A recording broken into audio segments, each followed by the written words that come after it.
Peddapalli bus stand దగ్గర doctor BR Ambedkar విగ్రహం వెనకాల మాజీ ఉప ప్రధాని బాపు జగజ్జీవన్ రావు విగ్రహం పెట్టి 3 సంవత్సరాలు గడుస్తున్నా కానీ విగ్రహానికి శాశ్వత మెట్లు వేయటంలో అధికారులు నిర్లక్ష్యమని జయంతి మరియు వర్ధంతి సమయంలోని పూలమాలలు వేయటానికి తాత్కాలికంగా చెక్కల మెట్లు వేయటం ద్వారా ప్రమాదం జరిగే అవకాశం ఉంది అని జిల్లా ఎస్సీ సోషల్ వెల్ఫేర్ అధికారులు పలుమార్లు చెప్పినప్పటికీ పట్టించుకోవడం లేదని బొంకూరి కైలాసం ఆవేదన వ్యక్తం చేశారు.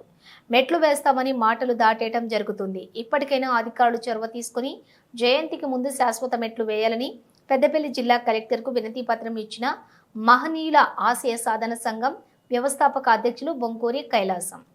సోషల్ వెల్ఫేర్ గారు ప్రతి సంవత్సరము దానికి చెక్కల దానికే ఒక 10,000 రూపాయలు ఖర్చు పెడుతుండు.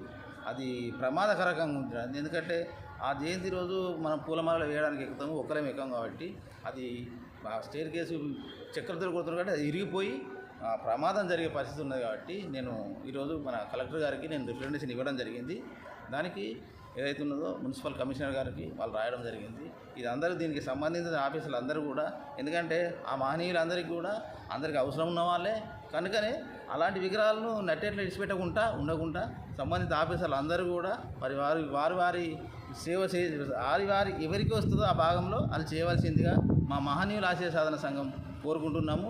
ఎందుకంటే జయంతి ఉత్సవాలు వచ్చే నెల ఉన్నాయి కనుక మేము ముందస్తుగానే స్టేర్ కేసుకు ఒక 10 రోజులు వారం 10 రోజులు పడుతుంది కనుక మేము ముందే లెటర్ ఇవ్వడం జరుగుతుంది. కనుక దయచేసి సోషల్ వెల్ఫేర్ కానీ మున్సిపల్ కమిషనర్ గారు కానీ ఎవరైనా కానీ దీని మీద చొరవ తీసుకొని శాశ్వత మెట్లు నిర్మాణం చేయాలి. జయంతి ఉత్సవాలు ముందే ఇది మాత్రం తప్పకుండా చేయాలని కోరుకుంటున్నాం. జై భీమ్.